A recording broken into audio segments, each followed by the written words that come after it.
मैं देख रही थी युद्ध क्षेत्र में महाराज पृथ्वीराज चौहान के हाथों मोहम्मद गौरी का घायल होना और कुतुबुद्दीन का जख्मी मोहम्मद गौरी को युद्ध क्षेत्र से लेकर भागना। उनके साथ मोहम्मद गौरी की फौजों ने भी मैदान छोड़ दिया, किंतु पृथ्वीराज चौहान ने उनका पीछा नहीं किया, क्योंकि हारे हुओं पर हमला करना इस देश की परंपरा नहीं है। और फिर पृथ्वीराज चौहान को घायलों में मीर हसन मिला और मीर हसन ने अपने नमक का हक अदा करते हुए अपने मित्र पृथ्वीराज के सामने अपने प्राण त्याग दिए। जब चित्ररेखा को पता चला कि सामंत मीर हसन ने अपना कर्तव्य निभाते हुए इस देश की रक्षा के लिए अपनी जान निछावर कर दी, तो चित्ररेखा भी अपने मीर हसन से जा मिली। उधर घायल मोहम्मद गौरी बदले और जिल्लत की आग में जल रहा था। उसने तो अपनी हार के जिम्मेदार अपने अफसरों को मौत के घाट उतार दिया, और मैं देख रही थी कि वो अपनी पराजय की चोट को नहीं झेल पा रहा था। उसने अपनी पराजय स्वीकार नहीं की थी।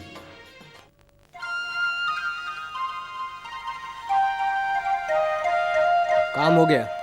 ठीक है पंडित जी। महाराज की जय हो। महाराज सारे देश के राजाओं महाराजाओं के लिए निमंत्रण पत्र लिखे जा चुके हैं। राजपुरोहित जी। जी महाराज। महामंत्री से कहिए कि कल तक ये निमंत्रण पत्र अपने अपने ठिकाने पर पहुंच जाने चाहिए। जो आज्ञा महाराज। चलिए पंडित जी चलिए।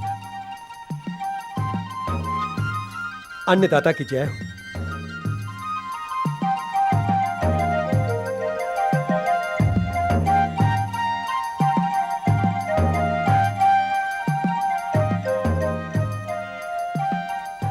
महाराज की जय हो।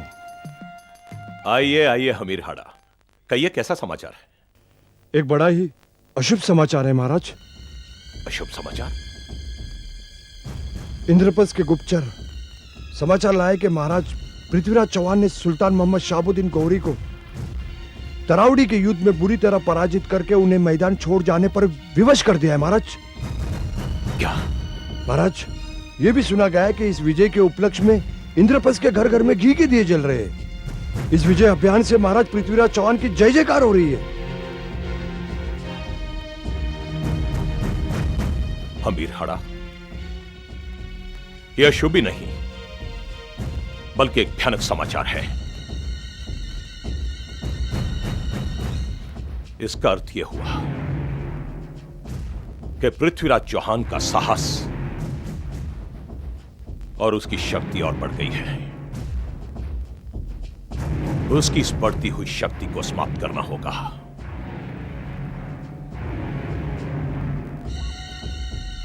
हम सोच रहे हैं कि एक निमंत्रण पत्र और भेज देना चाहिए। महाराज, क्या आप पृथ्वीराज चौहान को निमंत्रण पत्र भेजना चाहते हैं? महाराज कहीं आपने अपना विचार बदल तो नहीं दिया है?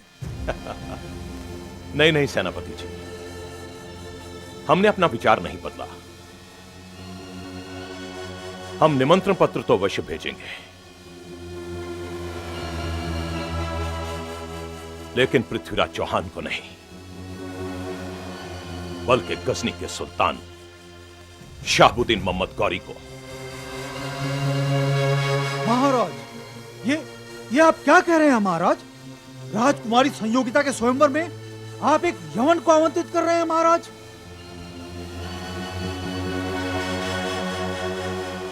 नहीं सेनापति जी, हम उन्हें आमंत्रित कर रहे हैं पृथ्वीराज चौहान पर आक्रमण करने के लिए। हम उन्हें आमंत्रित कर रहे हैं पृथ्वीराज चौहान से अपनी पराजय का बदला लेने के लिए, और हम उन्हें आमंत्रित कर रहे हैं इस धरती पर अपने सबसे बड़े शत्रु को हमेशा के लिए मिटाने के लिए। क्षमा करें महाराज, हमारी शत्रुता महाराज पृथ्वीराज चौहान के साथ है, और यह भी सत्य है कि शत्रु का शत्रु मित्र होता है। मगर जिस शत्रु को आप मित्र समझकर अपना निमंत्रण पत्र भेजने जा रहे हैं, वो इस देश का रहने वाला नहीं है। महाराज वो एक विदेशी है, आक्रमणकारी है, हम सबका शत्रु है। मेरे विचार से आपका यह निर्णय उचित नहीं है। गोविंद राय, मुझे आपसे उचित अनुचित नीति अनीति की शिक्षा नहीं लेनी है, समझे आप? किंतु आपका यह निर्णय, अगर आपको हमारा यह निर्णय मंजूर नहीं है तो आप अपना थोक चाट कर जा सकते हैं पृथ्वीराज चौहान के पास। महाराज, आपने सुना नहीं? जा सकते हैं आप।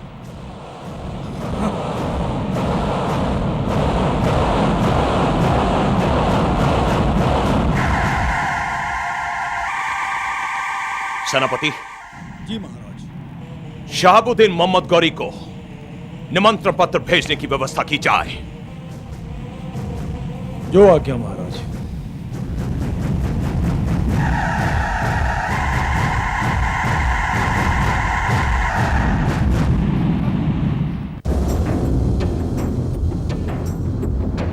इसमें इतना क्रोधित होने की क्या आवश्यकता थी? लगता है हाड़ा हमीर तुम्हारा खून सफेद हो गया है।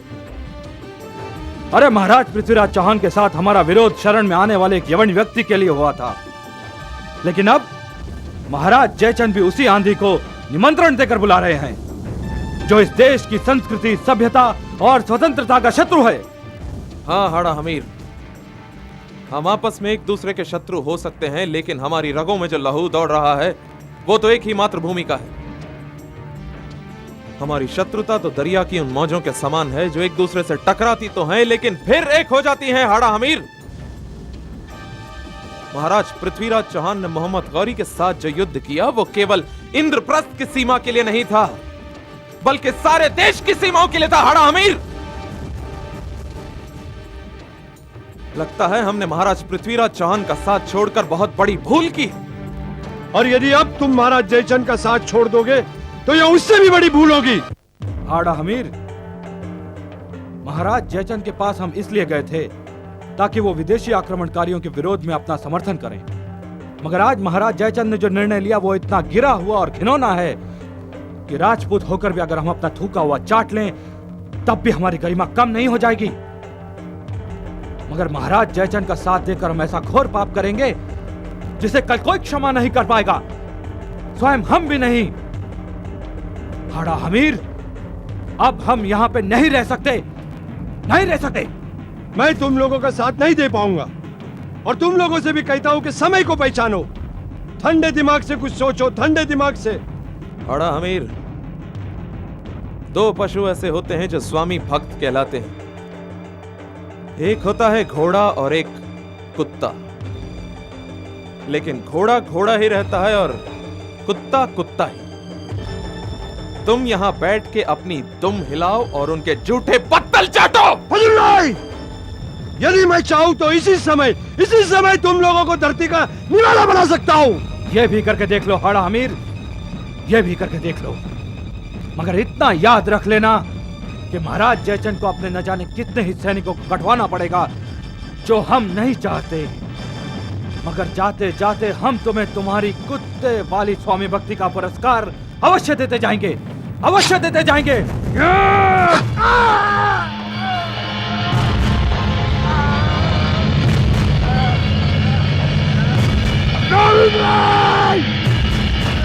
हाड़ा अमीर, तुम्हारी ये कटी हुई नाक तुम्हें हमेशा इस दिन की याद दिलाती रहेगी। चलो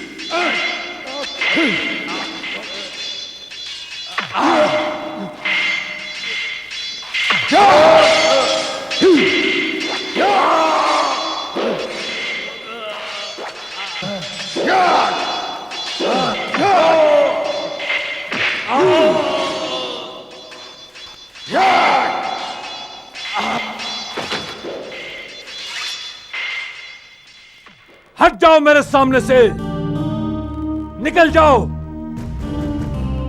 आका, क्या हुआ मेरे आका? जाओ।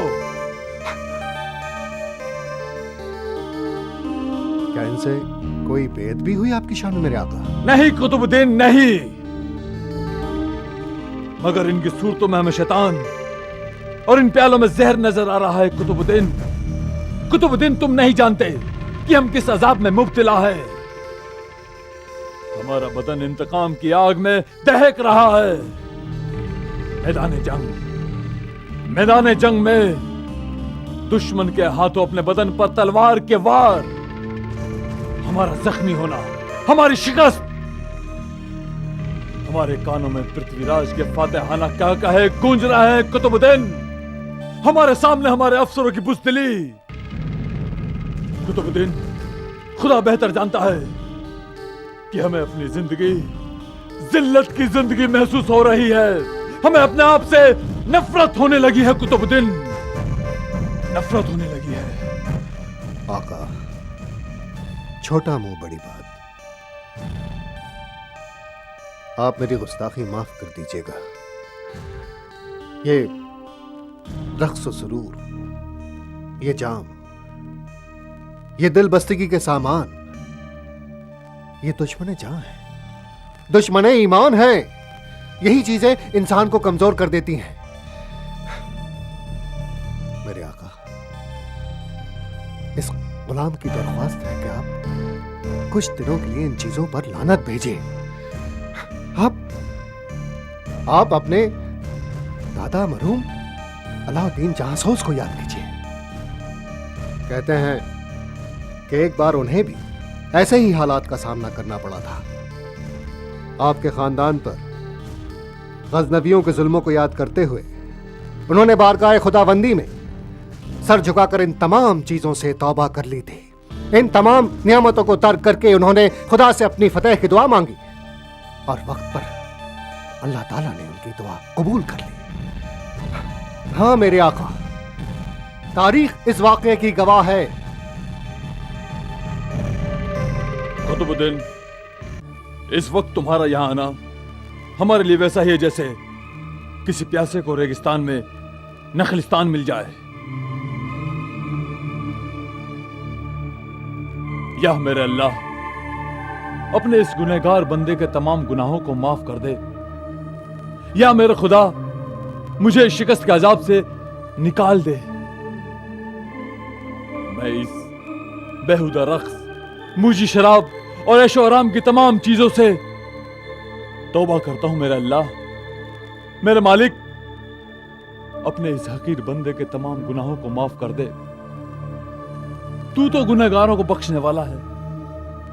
तू रहीम है, तू करीम है। आमीन।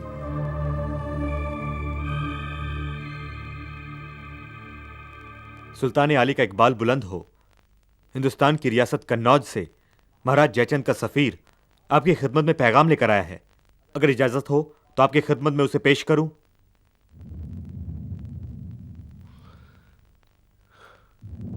मेरे आका, इस रियासत कन्नौज और इंद्रप्रस्थ में अजली दुश्मनी है। ये बात ये गुलाम अच्छी तरह जानता है कि महाराज जयचंद पृथ्वीराज चौहान को अपना सबसे बड़ा दुश्मन तस्वुर करते हैं। सफीर को अंदर भेज दो। जो हुक्म सुल्तान अली।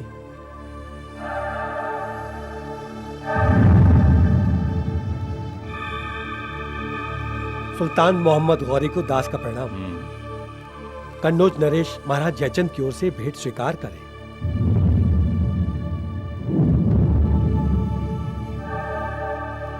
सुल्तान के नाम महाराज जयचंद का एक संदेश है। इस संदेश को आप खुद ही पढ़कर सुनाइए। जो आज्ञा। सुल्तान शाहबुद्दीन मोहम्मद गौरी की खिदमत में उनके मित्र जयचंद का प्रणाम। जब मार्ग में चलते हुए दो यात्रियों का लक्ष्य एक ही हो तो ऐसे में उन दोनों यात्रियों को एक दूसरे की ओर मित्रता का हाथ बढ़ाकर अलग अलग चलने की बजाय साथ साथ चलना चाहिए। तब दोनों मिलकर अपने लक्ष्य को आसानी से प्राप्त कर सकते हैं। हम दोनों का लक्ष्य भी एक ही है, हम दोनों का दुश्मन भी एक ही है, और वो है पृथ्वीराज चौहान।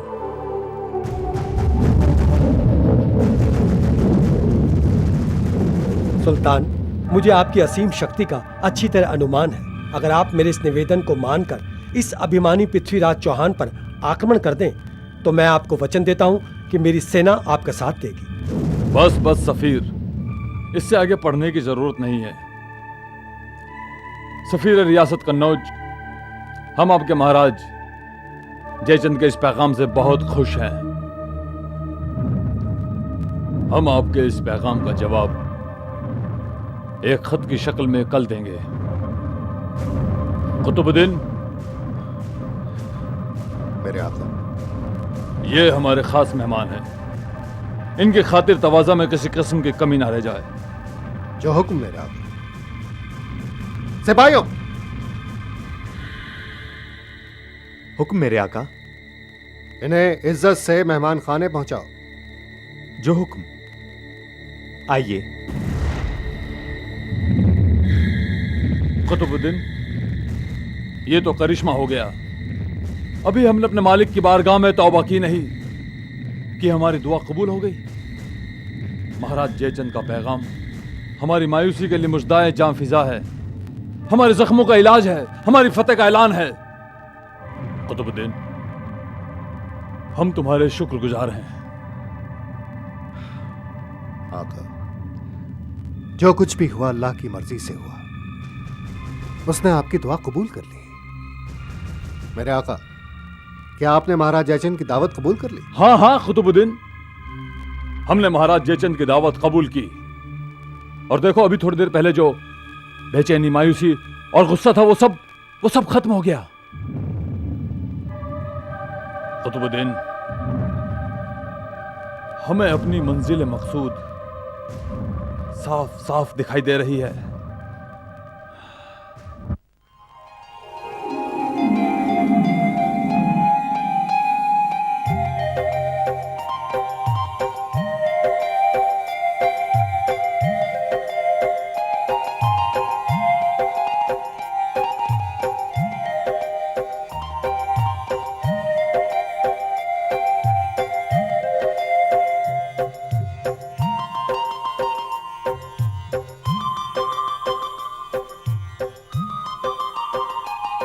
राजकुमारी, अरे चकोरी, कहाँ थे तुम? हमारी तो जान पर बनाई है। लीजिए, मैं आप ही का काम करने तो गई थी और आप पूछ रही हैं मैं कहाँ थी। ओह हाँ, तुम्हारी भेंट हुई महाराज पृथ्वीराज चौहान से? हाँ राजकुमारी, मेरी भेंट उनसे हुई रण क्षेत्र में। रण क्षेत्र में? तुमने उन तक हमारा संदेश तो पहुंचाया ना? मैं आपका संदेश पहुंचाने ही तो गई थी वहां। चकोरी, क्या तुमने उन्हें ये बताया कि निमंत्रण पत्र हर जगह भेज दिए गए हैं? हाँ बताया, सब कुछ बताया मैंने राजकुमारी, और आपका निमंत्रण भी दिया। तो क्या कहा उन्होंने? उन्होंने वही कहा जो एक वीर राजपूत कह सकता है। उन्होंने वही उत्तर दिया जो रुक्मिणी का पत्र पाकर भगवान श्री कृष्ण ने दिया था। क्या? हाँ, उन्होंने वचन दिया है कि वो स्वयंवर में अवश्य आएंगे। लेकिन वो तो युद्ध क्षेत्र में है। हाँ, उन्होंने यही तो कहा है कि वो इस युद्ध को जितनी जल्दी हो सके जीत कर स्वयंवर में पहुंच जाएंगे। चकोरी, तूने सिर्फ हमारे इस जन्म की ही नहीं बल्कि हमारे 100 जन्मों की मित्रता का कर्तव्य निभाया है। अब हमें कोई डर नहीं है। पर तू ये तो बता कि उन्होंने और क्या कहा? मैंने जैसे ही उन्हें बताया कि महाराज जयचंद सभा के मुख्य द्वार पर द्वारपाल के स्थान पर उनका पुतला रखेंगे, तो जानती हो वो क्या बोले? उन्होंने मुस्कुरा के कहा कि वो द्वारपाल के रूप में कैसे लगते हैं ये देखने वो अवश्य आएंगे। हाँ चकोरी, हम महाराज पृथ्वीराज चौहान को भी जानते हैं और उनके वचन को भी जानते हैं। हम ये भी जानते हैं कि वो कन्नौज भी पहुंच जाएंगे। परंतु हमारी एक बात समझ में नहीं आ रही है कि वो स्वयंवर सभा कैसे पहुंचेंगे जहां पर हम वरमाला लेकर उनकी प्रतीक्षा कर रहे होंगे। राजकुमारी, जब वो इंद्रप्रस्थ से चलकर आएंगे तो ये बात उन पर छोड़ दीजिए कि वो स्वयंवर सभा तक कैसे पहुंचेंगे, क्योंकि इससे पहले भी वो आप तक पहुंच चुके हैं। जब उन्होंने वचन दिया है तो ये वचन पत्थर की लकीर है। उसके लिए आपको चिंता करने की कोई आवश्यकता नहीं।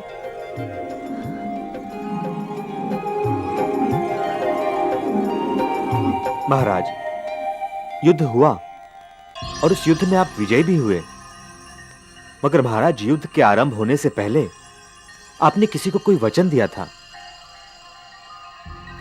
हाँ मित्र चंद्रवरदाई, वचन तो हमने अवश्य दिया था, किंतु युद्ध इतनी जल्दी समाप्त हो जाएगा ये तो हमने सोचा ही नहीं था। मगर हमारे वचन को याद दिलाने की आवश्यकता कहीं इसलिए तो नहीं पड़ी कि हमारा मित्र चंद्रवरदाई अपनी चकोरी से मिलने के लिए बेचैन है। चिंता ना करो मित्र, स्वयंवर तो राजकुमारी संयोगिता का है। आपने सत्य कहा महाराज, स्वयंवर तो राजकुमारी संयोगिता का है, और सच पूछा जाए तो मुझे चिंता चकोरी की नहीं, राजकुमारी संयोगिता की है महाराज।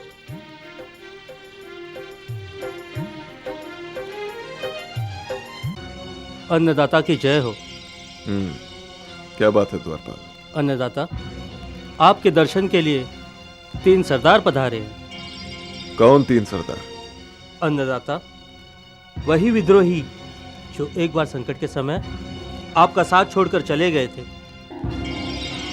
कि आप उन्हें भीतर आने की अनुमति देंगे? द्वारपाल, ये पृथ्वीराज चौहान का कक्ष है।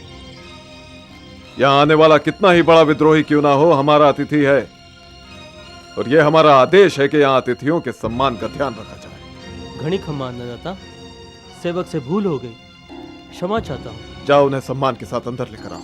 जो आज्ञा अन्नदाता।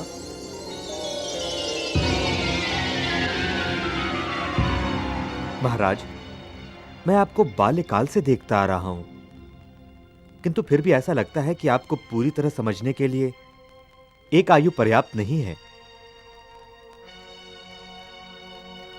त्राहिमाम महाराज, त्राहिमाम। महाराज, घनी खम्मा अन्नदाता। अरे रे, उठिए, क्या कर रहे हैं आप लोग? एक राजपूत दूसरे राजपूत के सामने इस तरह घुटने टेक दे, यह बात अच्छी नहीं है। इस दरबार ने सदैव ही वीरों का आदर किया है। आप लोग हमारे लिए कल भी आदरणीय थे और आज भी आदरणीय है। नहीं महाराज, नहीं। हम तो उन निर्कष्ट व्यक्तियों में से हैं जो आपका साथ उस समय छोड़कर चले गए थे जब आपको हमारी अधिक आवश्यकता थी। किंतु विश्वास कीजिए महाराज, कन्नौज नरेश महाराज जयचंद के दरबार में हमारे मुख पर अपमान के वो तमाचे पड़े जिसकी गूंज से हमारी आत्मा हमें धिक्कार रही है। अब तो ये जीवन जीने के योग्य भी नहीं रहा महाराज, नहीं रहा। महाराज, उठाइए तलवार और हमारे शीश को हमारे तन से अलग कर दीजिए। हमें हमारे पापों का दंड मिल जाएगा और हमारी आत्मा इस पाप से मुक्त हो जाएगी। महाराज, मुक्त हो जाएगी। ये क्या कह रहे हो गोविंद राय? ऐसा न कहो।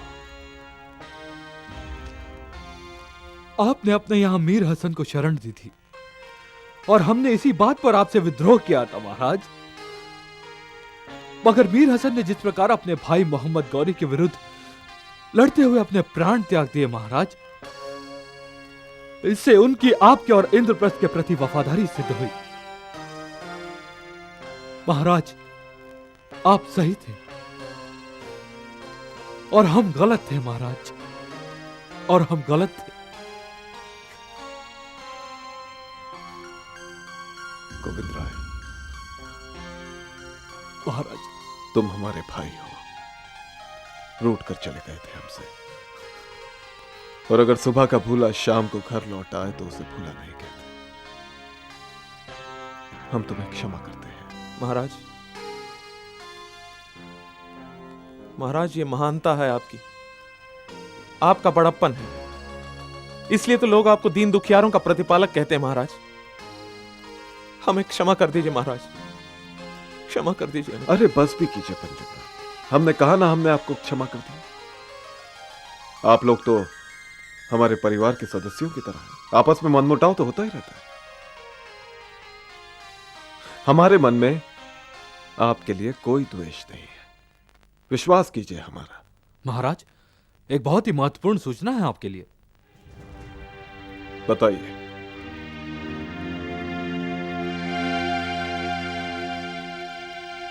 महाराज, कन्नौज नरेश महाराज जयचंद ने गजनी के सुल्तान शहाबुद्दीन मोहम्मद गौरी को आप पर आक्रमण करने का निमंत्रण दिया है महाराज।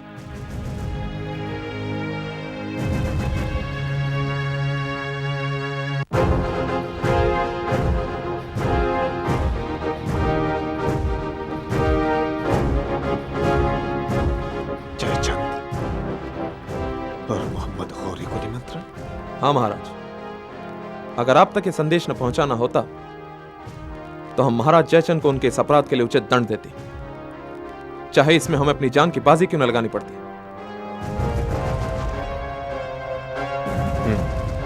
महाराज, ये तो बड़ी चिंता का समाचार है। इसमें इतनी चिंता की आवश्यकता नहीं है मित्र। महाराज, हमारे अपने देश के किसी राजा ने किसी विदेशी को हम पर आक्रमण करने के लिए बुलाया। यह नीति इस देश के लिए इतनी घातक हो सकती है, इसका कन्नौज नरेश महाराज जयचंद को अनुमान नहीं है। चंद्रवरदाई, कन्नौज नरेश महाराज जयचंद से और क्या अपेक्षा की जा सकती है? महाराज, हमें अभी से इन विदेशी आक्रमणकारियों के आक्रमण का जवाब देने के लिए तैयारी आरंभ कर देनी चाहिए महाराज। चिंता न करो गोविंद राय, जिसके पास तुम जैसे वीर राजपूत सामंत हो, उसे किसी तरह की तैयारी की कोई आवश्यकता नहीं। और फिर हम मोहम्मद गौरी को ऐसी मात दे चुके हैं कि वो दोबारा इस क्षेत्र की ओर झांकने का साहस भी नहीं करेगा। महाराज, हारा हुआ शत्रु चोट खाए हुए बैरी नाग की तरह होता है, उससे सावधान रहना चाहिए। और हमें नाग का फन कुचलना आता है चंद्रवरदाई, बहुत अच्छी तरह आता है।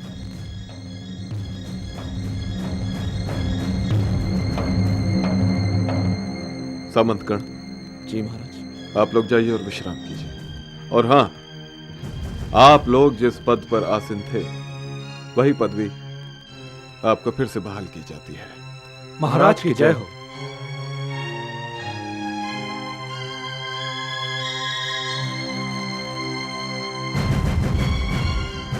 अब क्या करेंगे महाराज?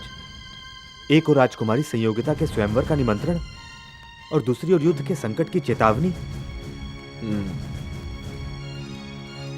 युद्ध का संकट तो इस समय हमसे बहुत दूर है मित्र, लेकिन सबसे पहले हमें अपना वचन पूरा करना है। वो वचन जो हमने चकोरी के द्वारे राजकुमारी संयोगिता को दिया है।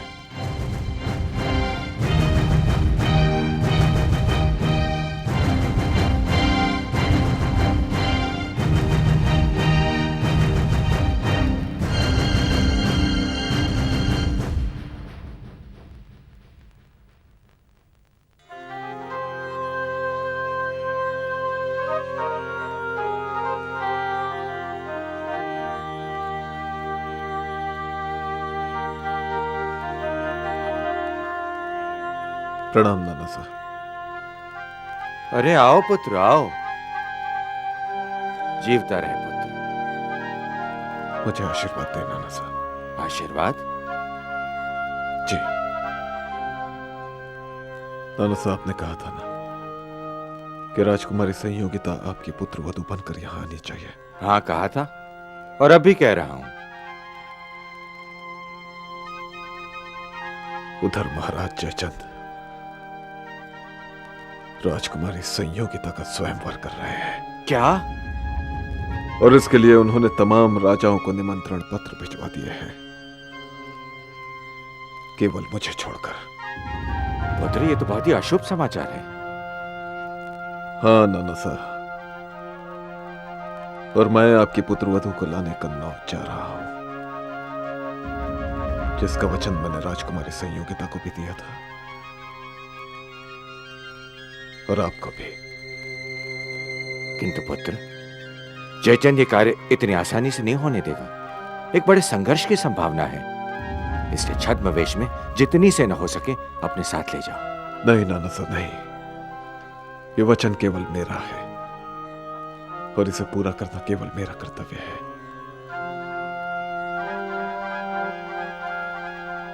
मैं इस अभियान में किसी और के प्राण संकट में नहीं डाल सकता। तो पुत्र, क्या तुम अकेले अपने प्राण इस संकट में डालने जाओगे इस अभियान पर? और क्या अकेले जयचंद की विशाल सेना का सामना करोगे? जी नाना साहब।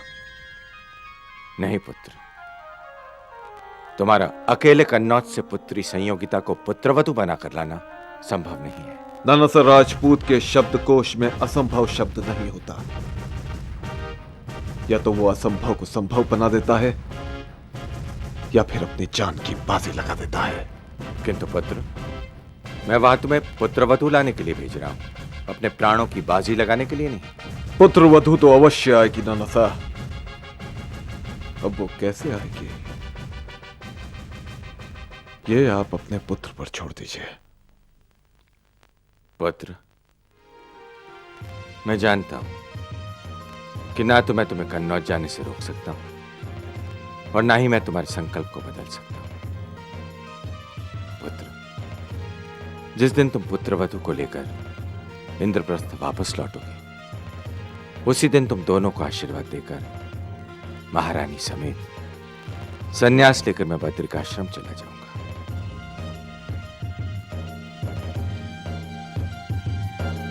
मुझे जाने की आज्ञा दे नाना साहब। जा पुत्र, भगवान शिव सदा तेरे साथ है।